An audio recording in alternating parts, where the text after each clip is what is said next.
Selamat pagi pemirsa TV One. Saat ini saya Yuni Keswandi bersama dengan juru kamera Ziko Fernando berkesempatan untuk datang langsung ke Museum Jenderal Besar Dr. Ahana Sution. Dan nggak hanya berkesempatan untuk datang saja pemirsa, saya akan berbincang langsung bersama dengan cucu dari Jenderal Besar Ahana Sution, yakni Mbak Edi. Selamat pagi Mbak. Pagi Nika, apa kabar? Mbak? Baik. Alhamdulillah. Alhamdulillah. Mbak, ini kita mungkin sekalian tur museum juga kali ya Mbak ya, sekarang kita mempelajari dan memperingati sejarahnya langsung. Mbak mungkin boleh diceritakan juga Mbak, sekaligus kita mungkin nanti masuk ke dalam gitu. Ini kan tadinya rumah tinggal, terus bagaimana ceritanya ini bisa menjadi museum akhirnya Mbak? Oh, jadi memang Opa udah bercita-cita ingin rumah ini menjadi museum karena di sini kan cerita tentang G30 itu terjadi kan ada di sini, Nika gitu. Tapi setelah Opa meninggal ya. Oke, berarti tahun berapa itu Mbak? 2008. Saat itu Oma masih ada. Jadi ini yang ikut menata itu adalah Oma sendiri. Nah, kalau ini boleh dijelaskan Mbak, ini ruangan pertama yang kita masuki adalah ruangan apa? Kita bilangnya ini ruang kerjanya Opa. Di sini Opa itu banyak sekali menulis. Selain nanti di kamar ya, nanti kita ke sana gitu. Di sini karena kalau sekarang lihat nih Nika, ini kan kosong semuanya, cuman ada buku-buku Opa ini aja. Sebenarnya dulu nggak begini. Ini penuh banget. Opa malah ada di pojok sedikit aja. Karena di sini ada 13.000 buku yang ada di sini dan itu semua Opa hafal satu-satu di mana. Ini letaknya ini punya pokoknya ini benar-benar dunianya Opa tuh ada di ruangan ini. Ini adalah kita bilangnya ruangan kuning. Jadi sebenarnya dulu nggak kuning banget begini dan lebih manis lah ya gitu. Tapi sekarang karena udah jadi museum, jadi ini bilangnya namanya dikuningin lah biar orang tahu kan namanya ruangan kuning, di mana disinilah Opa biasanya menerima tamu-tamu VIP. Siapapun pasti kalau yang VIP Opa terima di ruangan ini. Ya, tapi kalau yang lebih dekat dan kekeluargaan kita ke dalam. Kalau ini sendiri mungkin boleh diceritakan? Oke.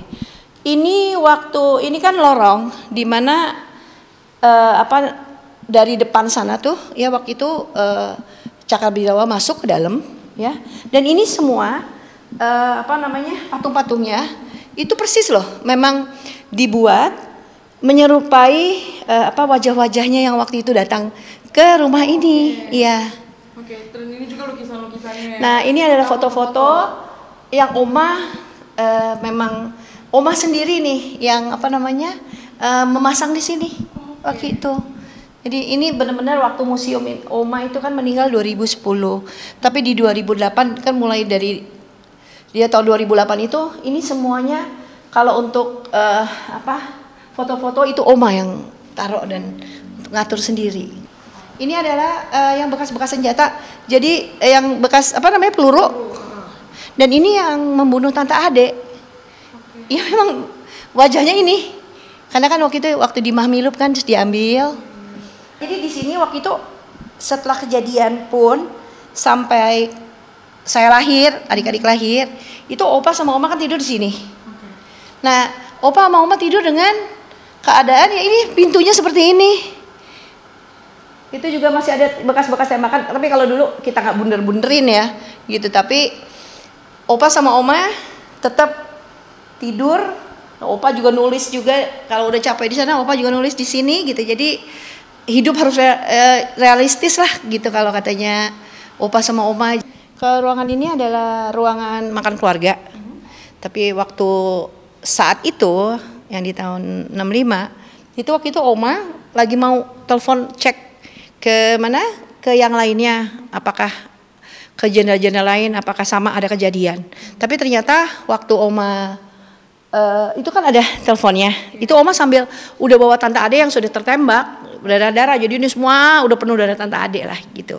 Nah itu Oma menghadapi ini para PKI dan ditanya, mana Nasution gitu, Pak Nasution kata Oma.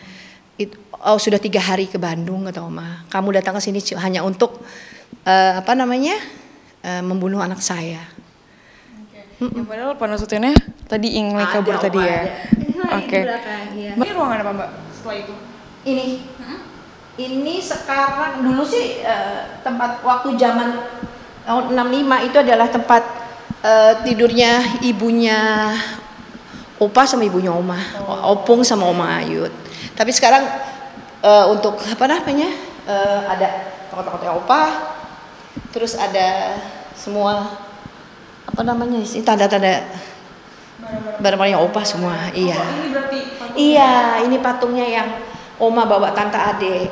kalau ini berarti Ini sebenarnya dibuat untuk ilustrasi Opa ke kedutaan Irak kan. oke. Nanti kita lihat di belakang ada yang aslinya. Oh, oke. Kan museum sekarang di era digitalisasi ini Mbak, Gen Z itu, terutama Gen Z ya, Iya. itu banyak yang menghiraukan lah adanya museum dan segala macamnya. Kalau dari Mbak Ade sendiri, Mbak Edi sendiri, ini gimana Mbak terkait dengan itu?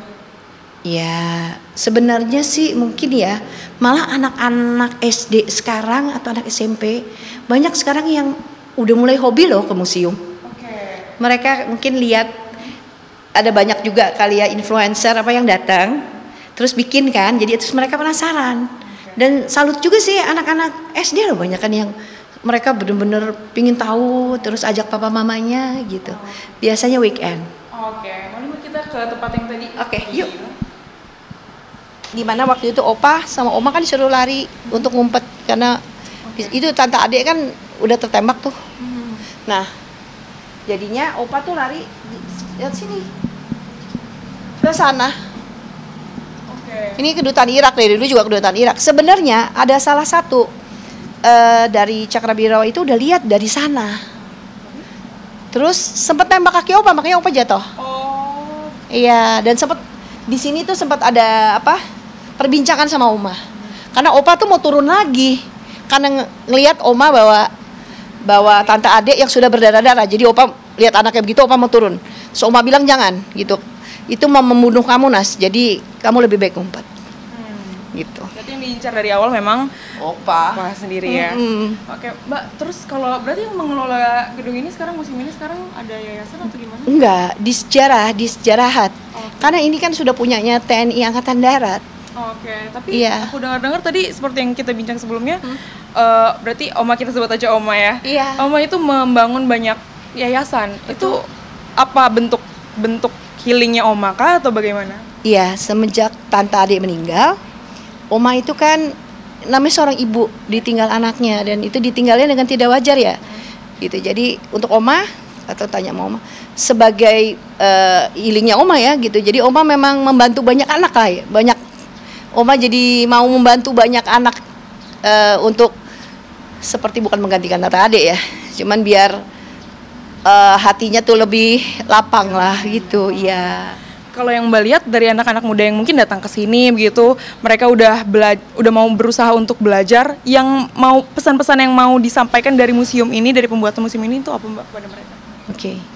Ya itu dia ya, satu mari kita belajar lebih dalam untuk mengetahui sejarah-sejarah bangsa kita.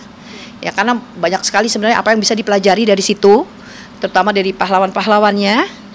Terus jangan pernah kita mau dipecah belah, karena kalau kita bersatu, ya itu dia, kita akan kuat. Itu sih. Sama jangan lupa belajar ya. Jadi sebenarnya satu lagi, apa yang sekarang ini bisa kita berikan untuk negara kita tercinta itu adalah dengan ya satu, kita mesti belajar. Dengan belajar kita bisa pinter. Dengan pinter kita bisa kasih apapun untuk bangsa negara kita. Oke, siap Mbak Edi, terima kasih atas waktunya. Habis ini mungkin Mbak Edi kita muter-muter lagi kali ya ke dalamnya. Tapi pemirsa, saya mau muter-muter sendiri dulu aja sama Mbak Edi. Pemirsa, kalau begitu terima kasih. Kembali ke studio.